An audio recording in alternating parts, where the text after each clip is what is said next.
Hey everyone, and welcome back. Ready for another deep dive? Today we're going to be talking about something that might seem kind of basic at first. Nice. Well, just breathing, Yeah. air quality. Ah, But stick with us, folks, because when you look at the facts, it actually gets pretty alarming. oh, yeah, for sure. We're looking at this article from The Star. You familiar with it? Yeah, it's a Kenyan news outlet. Right. And it's all about how the World Health Organization, the WHO, is basically waving giant red flags about the air we're all breathing. Yeah, it's not good. So this article is titled, WHO Raises Concerns Over the Quality of Air, says it causes 7 million deaths 7 million. That's a huge number. globally every year. Every year. It's just crazy to think about. I mean, that's like what the entire population of Hong Kong just Gone. gone Like they never existed. every single year because of bad air. Air pollution is a serious killer. Okay, so let's break this down a bit. The article keeps mentioning this thing called particulate matter 2.5. Yeah, PM 2.5. Now, I'm no scientist, Yeah. so for those of us who, don't spend our days in the lab, what exactly is that? I think a good way to visualize it is like, imagine you're breathing in tiny little bits of dust Dust, okay. and soot. But like so small, they can actually get way down deep into your lungs. Soot. Deep in my lungs. That's not good. No, not good at all. And the scary thing is, it's not just a couple of specks here and there. We're talking about a lot of this stuff. Okay, so how much are we talking about? Well, the WHO says that ideally, we should be exposed to no more than 5 micrograms of this particulate matter per cubic meter of air. 5 micrograms. All right, I got that. But the article mentions that some people are breathing air with levels as high as 400 micrograms. 400? 400! That's insane. Like, what does that even look like in, real life? Think about, like, standing in the middle of a traffic jam and just breathing in all that exhaust Oh. constantly. Okay, so it's bad. But I think a lot of people think, like, oh, I'll cough a bit, have a sore throat. Is that really all we're talking about here? I wish. Unfortunately, it's way worse than that. This stuff can lead to some serious health problems like respiratory diseases, Okay, yeah. heart problems, even cancer. No way. Cancer. Yeah, and the worst part is it really hits those who are already vulnerable the hardest. So children, the elderly, people who already have health conditions. Right. It's terrifying to think about. I mean, something as essential as breathing being dangerous. It is. And the article makes a really explicit connection between this bad air and climate change, Completely. which makes sense, I guess. It's all connected because think about it. The main thing driving climate change is what? Fossil fuel. Fossil fuels. Yeah. And burning those fossil fuels is a huge source of this particulate matter. So it's like a double whammy. It is a warming planet, an air that's increasingly toxic. Like we're slowly poisoning ourselves and the planet at the same time. Basically. The WHO director even says, and I'm quoting here, the climate crisis is nothing else than the health crisis as well. It's so true. So it's not just about saving the polar bears anymore. Well, anymore. This is about our survival right here, right now. Okay, so then that brings us to this this thing the article talks about called the Fossil Fuel Non-Proliferation Treaty. Ah, yes. So basically trying to tackle the problem at the source Exactly. By Right. phasing out the production of fossil fuels globally. globally. That seems ambitious. It's a tall order, that's for sure. I mean, it's sort of like those treaties aimed at, like, preventing the spread of nuclear weapons, right? It's a similar concept, yeah. But wouldn't that be incredibly difficult to implement?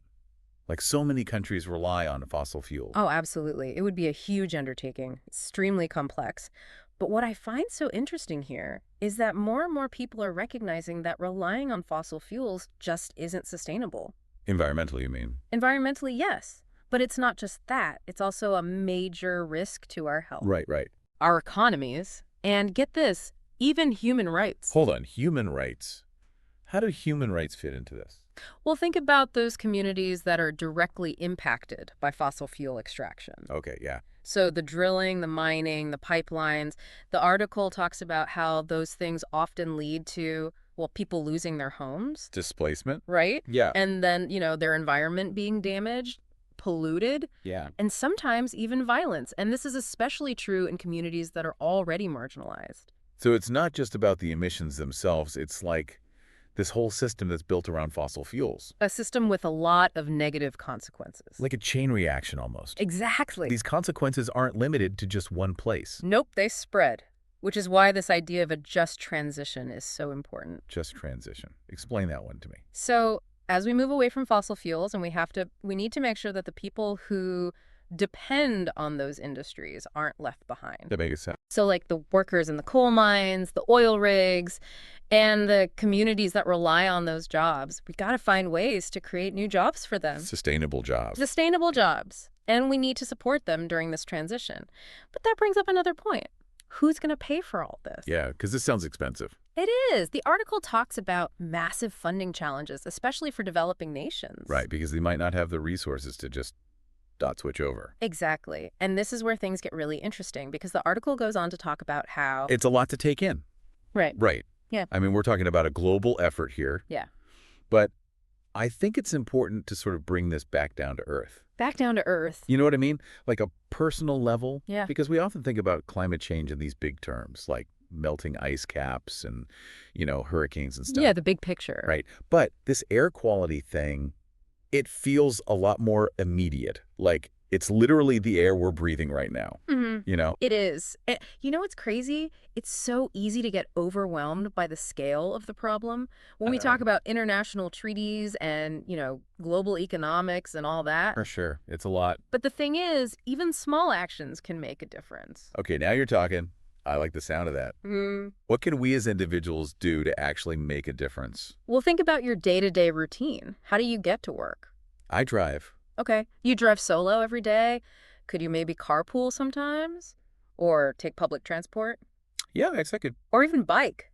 Or Yes. walk on nice days, Yeah, actually, that's a good point. I could definitely walk to the store more often instead of just automatically hopping in the car. See, it's not that hard. And it's not just about transportation. What about your energy use at home? At home? Yeah? Have you switched to LED light bulbs? Oh, good point. Yeah. No, I haven't. Makes a difference. And is your home well insulated? Probably not. There you go. And even things like choosing energy-efficient appliances when you need new ones. Okay, I'm getting it. Small changes add up. They do. And don't underestimate the power of your voice. My voice. Yeah. Are you aware of the air quality regulations in your city? Or your region? I don't know, actually. See? There's always something we can learn. Could you contact your local representatives? Advocate for stricter emission standards. I haven't really been politically active around this issue. You could, or you could support organizations that are working to improve air quality in your community. That's a good idea. Because remember, knowledge is power. The more you understand about where the air pollution in your area is coming from, the better equipped you'll be to advocate for change. You're totally right. This deep dive has already made me way more aware of the air I'm breathing. Yeah. I'm also starting to realize that this isn't just an environmental issue. It's a social justice issue, too. 100%. Because the impacts of air pollution are not felt equally. Right. We've talked about how low-income communities and communities of color are often hit the hardest. They are. They're often located near industrial zones or highways. Yeah. Where the air quality is already worse. So advocating for clean air is also about advocating for environmental justice. It is. It's about making sure that everyone has the right to breathe clean air, no matter where they live or how much money they make. Okay, so we've talked about the science of air pollution, the global implications, and some things we can do on a personal level. Yeah. But what about this fossil fuel non-proliferation treaty? Ah, yes. That's a big one. Is that really a feasible solution? Or is it more of a symbolic gesture? That's the million-dollar question. And to be honest, it sparks a lot of debate. I bet. Because the idea of completely phasing out fossil fuels on a global scale... It's huge. It's a monumental challenge. Yeah. And there are definitely critics who argue that it's unrealistic. Unrealistic how? Well, they say it would be too economically disruptive. Yeah. And that it could even harm developing countries that rely on fossil fuels for their development. Okay. I can see that point. It does seem like a pretty radical solution. It is radical. But you have to remember, the situation is dire. We're talking about millions of lives lost every year because of air pollution. And the climate crisis is only going to make things worse. Right. So the people who support the treaty, they argue that we need bold action. Bold action. And that delaying the inevitable transition away from fossil fuels is just going to cost us more in the long run. Cost us more. In terms of human lives, economic damage, all of it. Oof. That's a tough one. It sounds like there's no easy answer. There isn't. But the treaty does seem to be gaining some traction. Really? The article mentions that a few countries have already expressed their support for the idea. Interesting. And there's a growing movement of people who are pushing for it, so it's definitely something to keep an eye on. It's crazy how this conversation has evolved. We started with an article about air quality in Kenya, Right. and now we're talking about global treaties Yep. and the future of energy production. It just shows you how interconnected all of these issues are.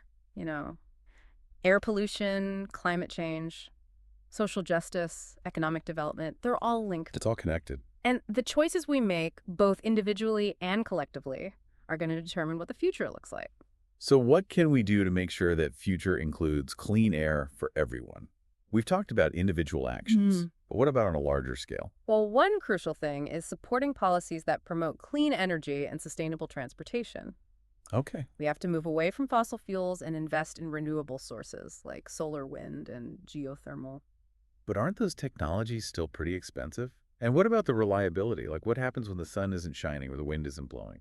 Those are valid concerns. But the cost of renewable energy technologies has actually been decreasing rapidly in recent years. Oh, really? Yeah. And there have been huge advancements in energy storage and grid management. So we're getting there. That's good to hear.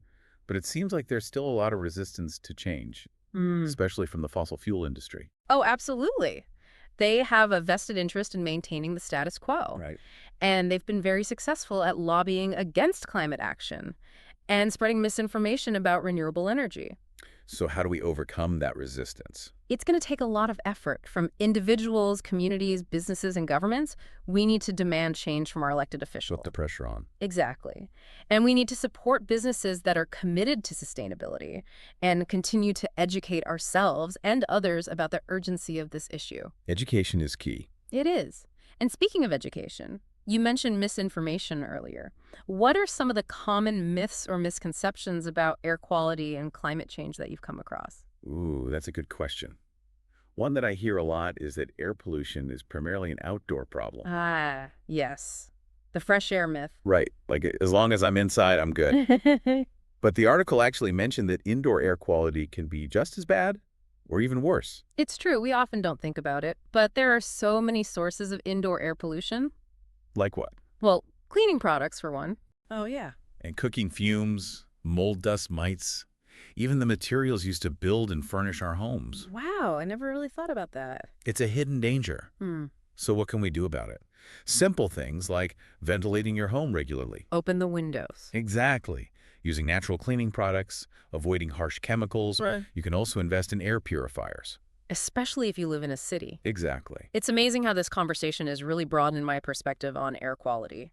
I used to think it was just about, breathing clean air outdoors. No, But it's so much more than that. it is. It's about creating healthy environments in our homes and workplaces, too. And understanding how all of our choices and actions contribute to the problem. We're all connected. We are. So we've talked about the science, the global implications, the political landscape, and even some practical tips for improving air quality in our daily lives. We've covered a lot of ground. We have. But this deep dive has also raised some pretty fundamental questions about our values and priorities as a society. Deep question. Because we've been talking about air quality as a scientific issue, a health issue, an environmental issue. But it's also a question of justice and equity. You got it. What do you mean by that? Well, think about it. Breathing is something we all do. Essential. It's essential for life. Mm, But the quality of the air we breathe is not equal for everyone. that's true. We've talked about how low-income communities and communities of color are disproportionately impacted by air pollution. But there are other inequalities, too. Right. There are. For example, people with disabilities or chronic respiratory illnesses are often more vulnerable to the effects of air pollution. Right. And as climate change intensifies, those disparities are only going to get worse. The scary thought. Yeah. So given everything we've talked about, Yeah. what's the takeaway message here? What do you want our listeners to be thinking about as they go about their day? I think the most important takeaway is that clean air is not a luxury. It's a fundamental human right. We all deserve to breathe air that is safe and healthy, regardless of where we live, our income level, or our health status. That's powerful. And it leads me to a final thought. If breathing is a human right, shouldn't we be doing more to protect it? Absolutely. We need to start treating clean air as the precious resource that it is. Ah. We need to invest in solutions that reduce pollution, promote clean energy, and ensure that everyone has access to healthy air. It feels like we're at a turning point. Yeah. You know, We can continue down this path of fossil fuel dependence and environmental degradation. Or we can choose a different path, one that prioritizes clean air, a stable climate, and a just and equitable future for all. It's our choice to make. It's a powerful message, for sure. And I think, honestly, it's one of those things that's just so easy to forget about in our daily It lives. is. Like you get caught up in your routine and you forget about the air you're breathing. It's true. We take it for granted until there's a problem. Right, like a wildfire or smog alert or something like that. Yeah, and then we pay attention. But you're saying this is happening all the time. It is. Air quality is impacting us constantly, whether we're aware of it or not. So what can we do about it? I mean, we've talked about individual actions, Right. but are there larger changes that need to happen, systemic changes to really address this? Oh, absolutely. There are, for sure. And I think one of the most important things is that we have to shift our energy systems Okay, away from fossil fuels towards renewables. That means investing in solar, wind, geothermal, all of those clean energy technologies. And it also means phasing out the subsidies for the fossil fuel industry. Get subsidies. Yeah, the government money that's supporting them and holding them accountable for the pollution they're creating. Okay, that makes sense. But those are some pretty big changes. I mean, Right. that requires government action, political will. How do we actually get there? Well, one thing we can do, and I know it sounds obvious, but vote. For candidates who? Who prioritize clean energy and climate action, yes. And also put pressure on our elected officials, no matter who they are, to make this an issue that matters to them. So voting with our wallets and our ballots? Exactly. And supporting organizations working to fight climate change and promote clean air. Those grassroots groups, the nonprofits doing all that incredible work, they need our support. I've got to say, this deep dive has really got me thinking. I want to learn more about what's happening locally and get involved. I love that. Remember, every action counts, no matter how small. It all adds up. It all adds up. And Yeah. honestly, more than any specific action, I think it's about changing our mindset, our values even. How so? We need to start seeing clean air as a right, a fundamental human right, not a privilege. Wow. Okay, yeah. A shared responsibility, too. Like, we all have to protect this for ourselves, for our kids, for the health of the planet. It's a powerful message. Really powerful. I hope everyone listening will take that to heart. Me too. Well, thanks for joining me on this deep dive. It's been an incredible conversation. It really has. And just a reminder to everyone listening that the air we breathe connects us all. So let's all do our part to make sure it's clean and healthy for everyone. Well said. Until next time, stay curious and keep breathing easy.